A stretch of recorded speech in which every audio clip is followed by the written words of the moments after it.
Hi hello నమస్తే. నేను Krishnanjaneyulu. YSR Congress party ప్రభుత్వంలో గనుల శాఖ ఎండీగా పనిచేసినటువంటి వెంకటరెడ్డికి కోర్టు బెయిల్ ఇచ్చింది. ఆయన శనివారం రోజు రిలీజ్ అయ్యారు. ఈ రిలీజ్ అవటం మీద కొన్ని మీడియాల్లో వార్తా కథనాలు వచ్చాయి. అతని మీద నేరారోపణలకు సంబంధించి కోర్టుకు పూర్తి స్థాయిలో సరిగ్గా వివరించడంలో ఏసీబీ ఫెయిల్ అయిందనేటువంటి విధంగా ఆయన బెయిల్ని వ్యతిరేకించటంలో కొంత బలంగా వ్యతిరేకించలేదు అనేటువంటి దాని మీద అందుకనే బెయిల్ వచ్చింది అనేటువంటి మీద కొన్ని ఆరోపణలు మీడియాలో వచ్చాయి.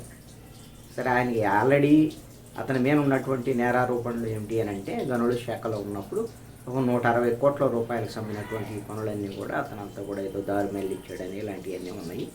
అప్పుడు వైఎస్ఆర్ కాంగ్రెస్ పార్టీ ప్రభుత్వంలో గనుల శాఖలో కొన్ని వేల కోట్ల రూపాయల కుంభకోణం జరిగింది అనేటువంటిది ఆరోపణ. దాంట్లో ఆయన ఎండీగా ఉన్నాడు కాబట్టి ఆయన అరెస్ట్ చేశారు.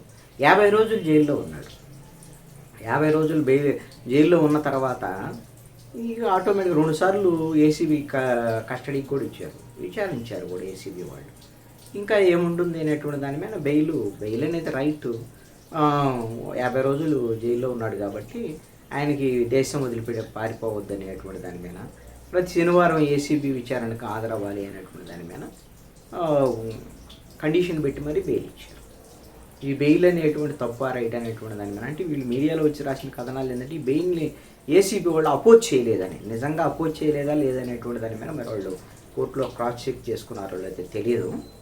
మరి ఒకవేళ అపోజ్ చేయకపోతే, ఎందుకంటే ఒక దర్యాప్తు సంస్థ నిందితుడికి బెయిల్ ఇస్తామనంటే ఇవ్వద్దనే చెప్పింది. అతను వస్తే బయటకు వస్తే సాక్ష్యాధారాలను తారుమారు చేస్తారని ఇలాంటివన్నీ కూడా ఆరోపణలు చేస్తే అది జనరల్గా బెయిల్ ఇవ్వద్దనే దర్యాప్తు సంస్థలు చెప్తాయి. మరి ఆయన అపోజ్ చేయలేదు ఆ బెయిల్ని. అపోజ్ చేయకపోతే మరి ఏమైనా అప్పుడు ఏసీబీ మీద ఆరోపణలు వాళ్ళు రాసింది నిజమై ఉండొచ్చు, చూడాలి. అయితే ఇక్కడ కీలకమైన అంశం ఏంటంటే, గనుల శాఖలో జరిగినటువంటి కుంభకోణాల మీద ఆంధ్రప్రదేశ్ ప్రభుత్వం ముఖ్యమంత్రి Chandrababu Naidu white paper release చేశారు.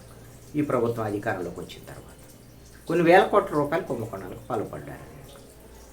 దానికి మంత్రిగా పనిచేసినటువంటి పెద్దిరెడ్డి రామచంద్రారెడ్డి, అప్పుడు ముఖ్యమంత్రి జగన్మోహన్ రెడ్డి, వీళ్ళ మీద ప్రధానమైనటువంటి ఆరోపణలు. గనుల శాఖ ఎండీగా పనిచేసిన అతని పాత్ర కూడా ఉంటుంది, ఉండకుండా ఉండదు. కానీ అతనే మొత్తం కాదు కదా. మంత్రి సంగతి ఏంటి, అప్పుడు ముఖ్యమంత్రి సంగతి ఏంటి, అప్పుడు ఇంకా అధికారులు ఏంటి, అసలు ఎక్కడెక్కడ ఈ కుంభకోణాలకు సంబంధించినటువంటి జరిగాయి, ఎంత ప్రజాధనం దుర్వినియోగం జరిగింది, ఎంత సహజ వనరులు కొల్లగొట్టారు అనేటువంటి ఆధారాలని ఏసీబీ సేకరించి కోర్టు ముందుంచి దీంట్లో ఇంకా నిందితులు ఉంటారు కూడా. ఇప్పుడు వైట్ పేపర్ రిలీజ్ ప్రకారంగా అంత ప్రభుత్వం చేసినటువంటి తప్పు, ఆ ప్రభుత్వంలో మంత్రి, ముఖ్యమంత్రి, మిగతా వాళ్ళందరూ కూడా ఈ పెద్ద కుంభకోణం ఇది అనేటువంటి దాని మీద వీళ్ళు వైట్ పేపర్ రిలీజ్. మరి గనుల శాఖలో ఉన్నటువంటి ఎండీ వెంకటరెడ్డి వరకే పరిమితం అవటం అనేది. మరి మిగతా వాళ్ళ అరెస్టులకు సంబంధించినటువంటి విషయంలో ఇప్పుడు వెంకటరెడ్డి ఇచ్చినటువంటి సమాచారం ఆధారంగా కొంతమంది నిందితులు ఎవరు ఏంటి వాళ్ళ ఆధారాలను సేకరించి వాళ్ళను దాంట్లో దోషులుగా నిర్ధారించి వాళ్ళకి నోటీసులు ఇవ్వటమో లేక వాళ్ళని అరెస్ట్ చేయటమో జరగాలి కదా. అది చేయాల్సినటువంటి పని. పోనీ వెంకటరెడ్డి అసలు ఏం సమాధానం చెప్పలేదు, సమాచారం ఇవ్వలేదు, మొండిగా వ్యవహరించాడు, అసలు ఆయన విచారణలో ఏం చెప్పలేదు. ఏం చెప్పకపోతే ఇంకేం తెలుసుకోవడానికి ఉండదా? ఇప్పుడు ప్రభుత్వం దగ్గర గత 5 ఏళ్ళు సంబంధించినటువంటి గనుల శాఖకు సంబంధించినటువంటి ఫైల్స్ అన్నీ ఉంటాయి. ఎక్కడెక్కడ సహజ వనరులను తవ్వారు, ఏంటి గనులకు సంబంధించినటువంటి వ్యవహారం ఏంటి, దాంట్లో ఎంత ప్రభుత్వానికి పన్ను కట్టారు, సెస్ ఎంత వసూలు జరిగింది, ఎంత అక్రమంగా వాళ్ళు దోచుకున్నారు, ఇవన్నీ దొరుకుతాయి. సమాచారం ఏమి అది రహస్యమైంది ఏం కాదు. ఇప్పుడు ప్రభుత్వం ఉంది కదా, ఆ విధంగా అది. మరి దానికి అప్పుడు ఎవరు బాధ్యులు? అచ్చం గనుల శాఖ ఎండీ ఉంటాడు, ఓకే. ఎండీని ఆల్రెడీ అరెస్ట్ చేశారు. అప్పుడు మంత్రి పాత్ర ఏంటి, అప్పుడు మిగతా అధికారుల పాత్ర ఏంటి, ఒకవేళ ముఖ్యమంత్రి పాత్ర ఉంటే ఆయన పాత్ర ఏంటి, ఏ విధంగా ఆదేశాలు జారీ చేసి ఏంటి అనేటువంటి దాని మీద వీళ్ళ దగ్గర ఈ ప్రభుత్వం ఉంది కదా, ఫైల్స్ ఉంటాయి కదా, దాని ప్రకారంగా ఇవన్నీ కూడా తేల్చాల్సినటువంటి అవసరం ఉంది కదా. ఇది కీలకమైనటువంటి అంశం. ఇప్పుడు ఏదో వెంకటరెడ్డి వెళ్ళిపోగానే ఇంక అయిపోయింది, వెంకటరెడ్డి బెయిల్ వచ్చింది కాబట్టి ఇంక ఈ కేసు ఏం చేయలేరు అనేటువంటి దానికి ఏం లేదు. ఈ మధ్యలో మీడియాకి సంబంధించినటువంటి వాళ్ళు కొన్ని కథనాలను కూడా ప్రసారం చేశారు. ఇవన్నీ గమనిస్తే ఏదో జరుగుతుంది తెర వెనక అనేది మాత్రం అర్థమవుతుంది. అది అది ఏదో జరుగుతుంది అనేది ఏంటో తేలాలి.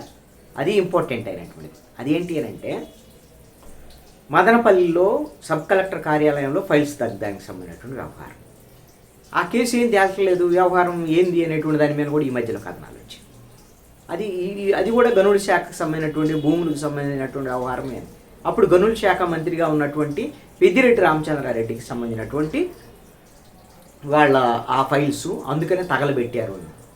అదేవిధంగా విజయవాడ సంబంధించినటువంటి కృష్ణానది కరకట్ట మీద కూడా కొన్ని ఫైల్స్ తగలబెట్టారు. అవి కూడా కొన్ని గనుల శాఖకు సంబంధించినటువంటివి అన్నీ మిగతా వాళ్ళే ఉన్నాయి అనేటువంటి ఆరోపణలు. మరి ఇవన్నీ ఫైల్స్ తగలబెట్టి ఇవన్నింటికి సంబంధించిన కేసులు ఏమవుతున్నాయి, ఏమైనాయి తేలాలి కదా. అవి కూడా మీడియాలో వార్తలు వస్తున్నాయి. అంటే అంటే ప్రభుత్వం వైపు నుంచి ఫెయిల్యూరా లేకపోతే దర్యాప్తు సంస్థల ఫెయిల్యూరా ఏంటి అనేటువంటిది తేలాల్సినటువంటి అంశం.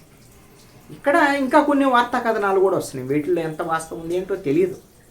పెద్దిరెడ్డి రామచంద్రారెడ్డి చిరంజీవిని ఏదో ఆశ్రయించారని, చిరంజీవికి వాళ్ళిద్దరి మధ్య మంచి బంధం ఉందని, ఈ కేసుల నుంచి బయటపడేయాలని ఏమన్నా చిరంజీవిని కోరితే చిరంజీవి పవన్ కళ్యాణ్కి చెబితే పవన్ కళ్యాణ్ ద్వారాగా ఈ కూటమి వైపు నుంచి గనుల శాఖలో జరిగిన కుంభకోణాల నుంచి పెద్దిరెడ్డి కుటుంబీకులను బయటపడేసేదానికి ఏదో ప్రయత్నాలు జరుగుతున్నాయి అనేటువంటిది కొంతమంది చేస్తున్నటువంటి ఇంకొక ఆరోపణ. దీంట్లో ఎంత మేరకు నిజం ఉందో తెలియదు, మనకేం వాస్తవాలు తెలియదు. ఈ ఆరోపణలే తప్ప నిజాలు ఏంటో తెలియదు. అయితే ఒకటి మాత్రం, ఏసీబీ కేసులు నమోదు చేసినటువంటి ఈ పరిస్థితుల్లో పగడ్బందీగా ఇప్పుడు గత ప్రభుత్వంలో కుంభకోణాలు చేస్తే ఆ రాజకీయ నాయకులను అరెస్ట్ చేయటమో లేదా ఇంకోటో, ఇది కక్షాదింపు అనేటువంటిది కాదు. ఇక్కడ గనుల శాఖకు సంబంధించినటువంటి దాంట్లో సహజ వనరుల దోపిడీ జరిగితే అది ప్రజలకు సంబంధించినటువంటి సంపద. అలాంటిది ఎవరు చేసినా సరే అలాంటి తప్పు, అలాంటి దోషుల్ని కోర్టు ముందు నిలబెట్టాలి, దోషుల్ని శిక్షించాలి. ఎవరైతే సహజ వనరులు దోచుకున్నటువంటి ఉండాలో వాళ్ళ దగ్గర నుంచి ఆ డబ్బుల్ని తిరిగి రాబట్టాలి. ఇది ప్రభుత్వం యొక్క బాధ్యత. అందుకని వెంకటరెడ్డికి బెయిల్ రావడంలో ఏసీబీ నిర్లక్ష్యం ఉందా ఏమిటి అని తేలటం ఒకటైతే, అప్పుడు ప్రభుత్వంలో ఈ గనుల శాఖలో దోపిడీకి చేసినటువంటి నిందితులందరినీ కూడా కటకటాల వెనక నిలబెట్టాల్సినటువంటి బాధ్యత అయితే మాత్రం ప్రభుత్వమే.